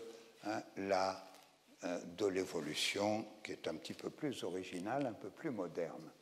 Alors voilà une grande posture pour la scoliose parce qu'évidemment la tension au niveau des spinaux est extrême, donc c'est une posture extrêmement intéressante et j'ai été obligé de l'utiliser ces derniers temps pendant les cours à 2 reprises parce que la tension des spinaux, c'est-à-dire la tension d'étirement des spinaux, est particulièrement importante. Alors ça, c'est des postures qu'on emploie moins, sauf celle-ci pour l'intégration. Voilà. Alors, exemple d'adaptation de la méthode aux pathologies scoliotiques, eh bien là, je n'ai pas pu résister. C'est des photos qui ont été prises à l'école du Parnasse et nous devions avoir la présence d'une grande dame ce soir, qui est Else Becker, et puis malheureusement elle est enrhumée, donc elle a eu peur de faire peur à tout le monde avec le Covid, donc elle s'est fait excuser, et qui est responsable des formations au Parnasse. Et donc, nous avons fait des photographies. C'est pour ça qu'elles sont en noir et blanc et qu'elles ne sont pas parfaites. Hein. Et vous me voyez là détordre, voilà, j'ai fait une bêtise, il y avait longtemps, détordre une scoliose dorsale, ici détordre une scoliose lombaire, là appuyer pour obtenir une délordose dorsale. Et là, vous voyez que j'ai une main au niveau de la courbure dorsale et une autre main au niveau de la courbure lombaire. C'était une jeune fille qui avait une dorso-lombaire. Alors, je n'ai pas résisté au plaisir de vous montrer un traitement qui s'est déroulé en Belgique, même si les documents ne sont pas parfaits. Alors là, vous voyez en posture assise et vous me voyez avec l'effort de correction de détorsion au niveau lombaire et ici en intégration. Voilà. Alors, nous avons pratiquement terminé. Maintenant, je vais vous montrer quelques résultats de traitement. Excusez-moi, je n'ai pas terminé du tout. Le plus important, qui sont les complémentarités. Alors, j'ai été très, très heureux de les présentations que je ne mérite pas, qui ont été faites et qui ont déjà donné un exemple de complémentarité. Alors, je vais en donner un autre et qui me semble peut-être encore plus important quelques années après, parce que nous sommes dans une période de clivage, nous sommes dans une période de développement des corporatismes, nous sommes dans une période extrêmement troublée où on se demande comment la vie en société sera possible dans le futur. Eh bien, je voudrais terminer sur une note positive, œcuménique. Voilà, non seulement sur le niveau lombaire, mais aussi sur le niveau orthopédique. C'est-à-dire que j'ai fait un petit tableau des effets particulièrement efficaces en orthopédie et un petit peu moins, et des effets particulièrement efficaces en RPG, et puis un petit peu moins. Alors nous n'allons pas perdre de temps, je ne veux pas abuser de votre patience, mais c'est très important. Voilà. Eh bien, le point très fort des orthopédistes, c'est qu'un corset, ça peut se porter 22 heures sur 24. Nous, si nous faisons une séance de 22 heures sur un patient, la police va venir le récupérer avant la fin de la journée. Bon, très bien. Ensuite, il y a une action focalisée, particulièrement sur la colonne vertébrale, alors que nous sommes obligés de nous préoccuper des membres également, puisque nous sommes en fonction d'une logique d'un système intégré de coordination neuromusculaire, globalité oblige. Et l'action des orthopédiques, si vous n'êtes pas d'accord, messieurs, vous êtes là pour me contredire, est particulièrement efficace. C'est un délice pour un orthopédiste d'avoir une scoliose dorsale parce que, évidemment, l'appui costal va se transmettre plus directement aux vertèbres dorsales qu'au niveau lombaire où nous n'avons pas de côte. Donc, les corsets sont particulièrement spectaculaires en résultat vis-à-vis de l'angle de Cobb, c'est-à-dire de l'inclinaison latérale. Bien. Et puis, ils vont fixer, or, pour un orthopédiste, une scoliose qui bouge est une scoliose qui peut présenter un risque d'aggravation. Et puis, en chirurgie, eh bien, là, on fixe, alors ça ne bougera plus, donc ça n'aggravera plus. Voilà. Alors, on va voir maintenant les points forts en RPG. Alors, ça paraît un point fort, 1 heure, parce qu'on ne peut pas faire une séance de plus d'1 heure sur le plan de la fatigue du patient et de sa capacité de concentration. Mais 1 heure seulement, contre 22 heures de corset, comprenez-vous? Nous avons une action globalisante. Alors, ça veut dire que au lieu d'avoir un verre de vin pur avec le corset qui va agir purement sur la colonne vertébrale, nous nous sommes forcés de mettre de l'eau dans notre verre de vin parce qu'on est forcé de se préoccuper aussi de la globalité des membres, des ceintures, de la région cervicale. Je vais vous donner un exemple. Bien, nous sommes en décoaptation et en détorsion quadridimensionnelle. Ça, c'est notre religion en RPG.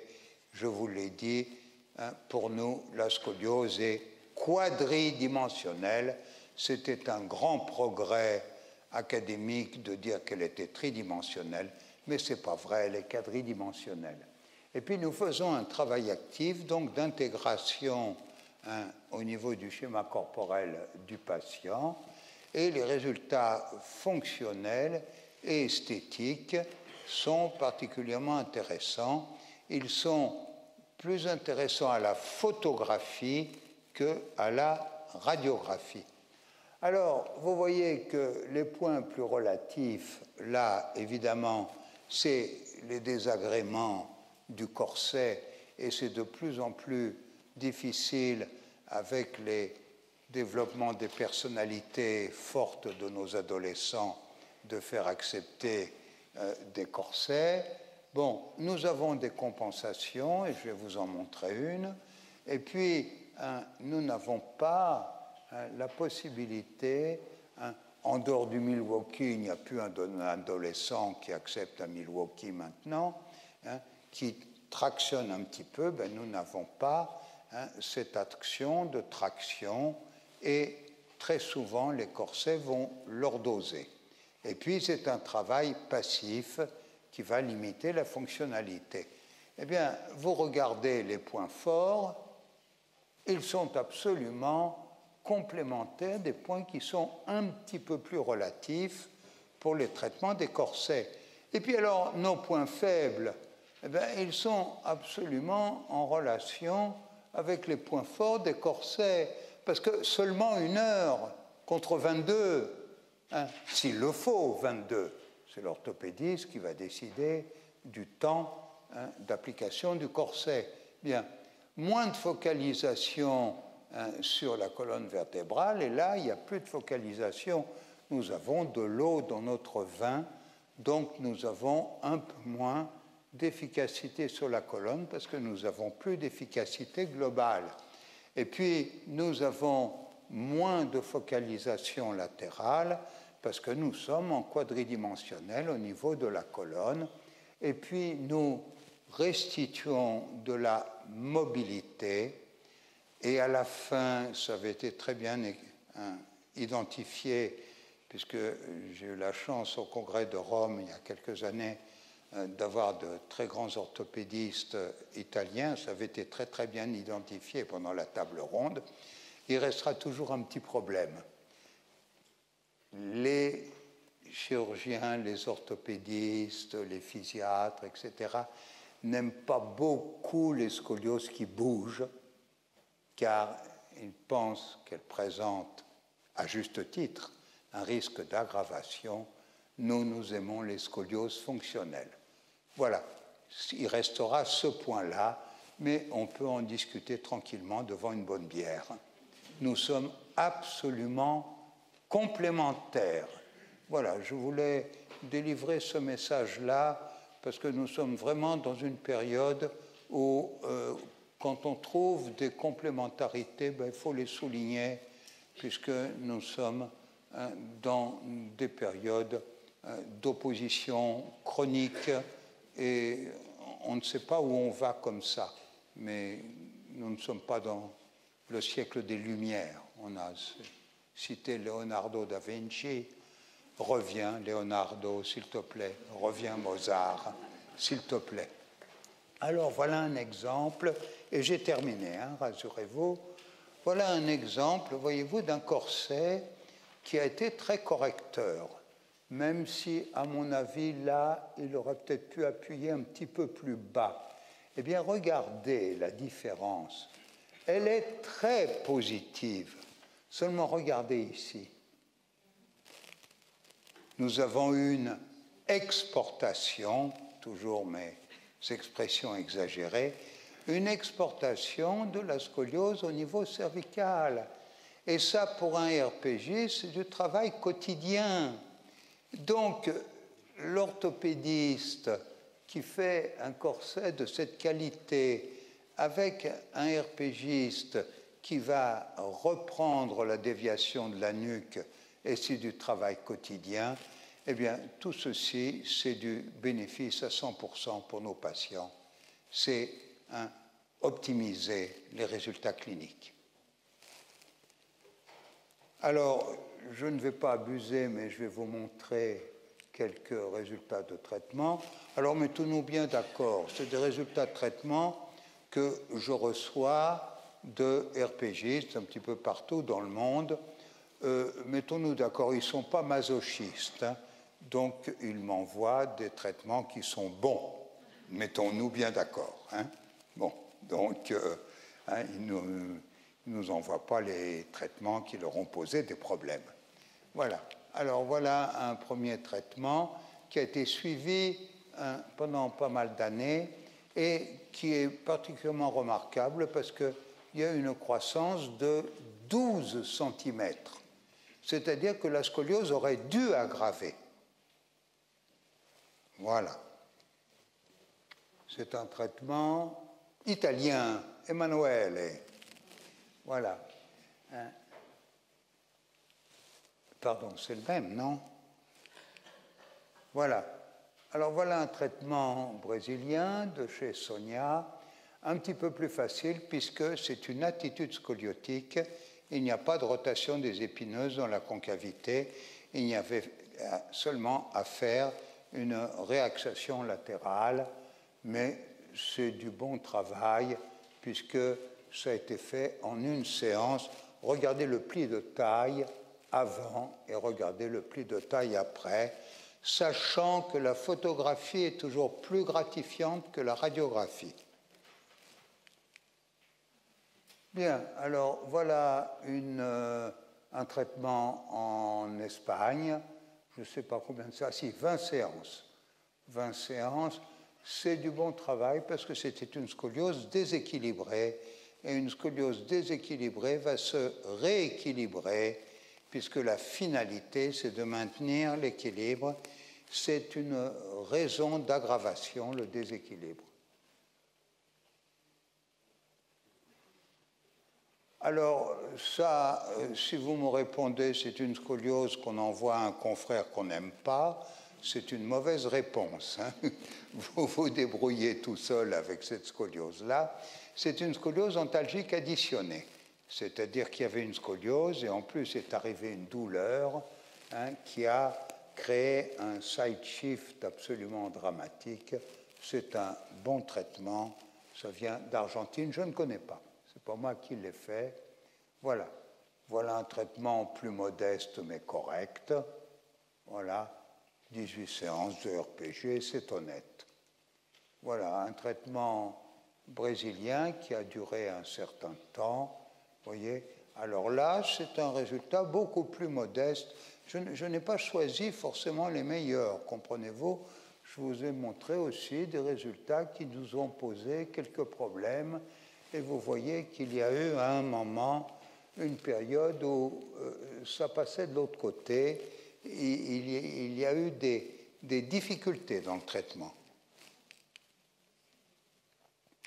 Alors ça, quand le professeur Fauchet, hein, le patron des massues à Lyon, qui malheureusement est décédé, maintenant c'est Jean-Claude Bernard, bien, je lui ai envoyé ce document-là. Il m'a dit, j'en ai vu 3 comme ça dans ma vie. Voilà, c'est une scoliose antalgique. Seulement, regardez bien, elle s'est organisée en scoliose vraie au niveau dorsal. Latéroflexion à gauche avec rotation des épineuses dans la concavité. Et là, ça a pris, je crois, 1 an et demi de travail. Mais avec des périodes de repos. Hein. On fait une douzaine de séances, on laisse reposer, il y a les vacances, il y a les parents qui ne peuvent pas emmener l'enfant, bon, etc. Bien. Voilà un traitement belge, voilà, hein, très honnête. Alors ça, c'est discret, mais c'est un petit qui avait du mal à maintenir son équilibre, alors qu'en réalité, il le devrait. Et au début, la première photo, a fallu lui appuyer les mains, et vous voyez que c'est un résultat qui est satisfaisant pour un enfant qui, évidemment, a demandé plus de travail du thérapeute et puis moins de participation de sa part, évidemment. Alors ça, c'est des résultats en cours de séance. Vous avez compris que je traite toujours des patients en cours de séance, pendant les cours, hein, et des patients que je ne connais pas, donc il faut que j'arrive à diagnostiquer et à traiter. Alors là, Curitiba, c'est une grande capitale au Brésil, et c'était une scoliose importante. On n'a pas les degrés, là, 50 degrés. Voilà. Tenez compte du fait, je vous prie, que la photographie est plus gratifiante que la radiographie. Et vous voyez que je suis peut-être plus avancé en latéral qu'en dérotation. On voit encore cette omoplate qui suit la gibbosité. Mais c'est un résultat honnête et vous remarquez ici à la longueur du nez qui est-ce qui a fait le traitement. Bien. Alors ça, c'est un traitement que j'ai fait en Espagne, qui était de 48 degrés, donc sévère également. Toujours pareil, en tenant compte que le résultat photographique est meilleur que le résultat radiographique. Et puis malheureusement, la première photo n'a pas équilibré bien le tissu, donc on ne se rend pas parfaitement compte. Je n'ai pas été suffisamment attentif. Alors, pour vous prouver que des fois, eh bien, c'est lombodorsal à gauche, là c'est le lombodorsal à gauche, avec moins de déjection latérale et plus de rotation. Vous voyez l'importance de la gibbosité ici, et ça a été un traitement honnête. C'était à São Paulo. Voilà, ça c'était en France. Là où on donne les cours, et c'était surtout au niveau dorsal de 42 degrés, mais surtout avec une déjection lombaire importante. Et j'ai été content de finir dans cette situation-là. J'ai estimé que c'était satisfaisant. Alors là, c'est plus modeste, mais c'était une scoliose de 35 degrés dorsal, 25 lombaire, donc qui m'obligeait d'agir sur les deux courbures, et j'ai peut-être été plus efficace au niveau lombaire qu'au niveau dorsal. Rassurez-vous, on a bientôt terminé. Voilà. Alors ça, c'est à Rome. C'était une scoliose de 60 degrés, et elle était tellement problématique que vous voyez qu'avec un crayon dermomarqueur, j'ai même marqué la courbe parce que j'étais assez préoccupé par ce patient. Mais vous remarquez tous, s'il vous plaît, qu'à partir du moment où il lordose dorsale, eh bien, il est difficile de deviner qu'ils ont des degrés aussi importants, puisqu'ils cachent leur offensive-défensive de muscles spinaux dans la physiologie commune des spinaux de lordose. Les scoliotiques, lordotiques dorsales sont toujours plus élégants. Et quand on fait le test d'Adams, c'est là qu'apparaît la torsion dramatique. Très bien. Voilà, alors là j'avais fait le tracé, et si je me souviens bien, c'est un traitement qui m'avait donné une certaine satisfaction. Bon, en voilà un autre. Ah ben celui-là, non, il est immanquable, puisqu'il est de la semaine dernière. Voilà. Alors, c'est une jeune fille qui avait excusez-moi, c'est une jeune fille qui avait une cervico-dorsale. Et regardez avant la séance, eh bien, cette jeune fille avait perdu l'horizontalité du regard. Pour nous, en RPG, c'est le signal d'avoir perdu le signe qualitatif de l'hégémonie bipédique, qui est d'avoir un regard horizontal stabilisé et clair. Donc, qualitativement, c'est une compensation, c'est un comportement important pour nous. Vous vous rendez compte comment elle voyait le monde, cette demoiselle, vous voyez. Et alors, à la fin de la séance, eh bien, c'était la semaine dernière, on a été relativement contents, et puis, elle aussi. Je vous remercie.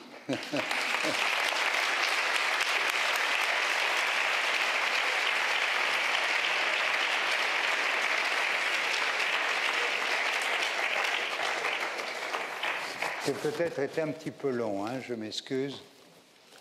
Alors, un tout grand merci pour cet excellent exposé très pointu qui nous aide à comprendre quelles sont les bases du raisonnement clinique de la RPG axé sur l'observation des rétractions des muscles de la statique.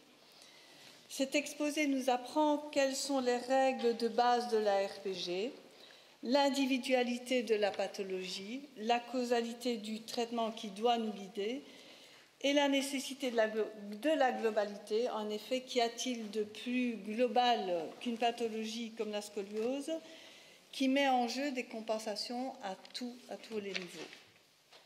Donc cet exposé nous éclaire sur la construction de la pathologie de la scoliose et nous aide à comprendre le processus d'évolution et d'aggravation. Si vous avez des questions à poser à M. Souchard. Vous avez peut-être faim aussi, et puis j'ai peut-être été un peu long. Mais enfin, s'il y a des questions, je suis à votre disposition. Ça a été tellement clair. Vous êtes des gens très bien élevés. Bien. Alors, malheureusement, comme on vous l'a rappelé, on n'a pas le droit d'organiser le drink, le catering ici à l'Université de Namur, donc on va devoir se quitter ici. Seulement, si vous désirez des informations ou de consulter les livres, vous pouvez le faire à la sortie de l'auditoire. Moi, je redis encore une fois merci à Philippe Souchard au nom de l'association et à Sonia. Merci à l'association et puis à vous tous pour votre présence. D'avoir partagé avec nous un moment si intense sur un sujet qui interroge énormément. Encore merci mille fois. Merci à vous. Merci à vous.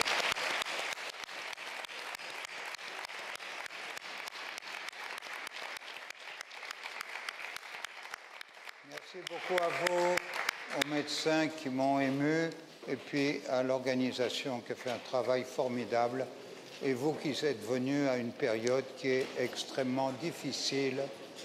Vous êtes des professionnels de qualité pour avoir fait cet effort. Pour sortir du parking, si vous êtes garé dans le parking, je sais que je ne le connais pas, mais on peut ressortir. Vous ne devez pas revenir en arrière, vous pouvez sortir en continuant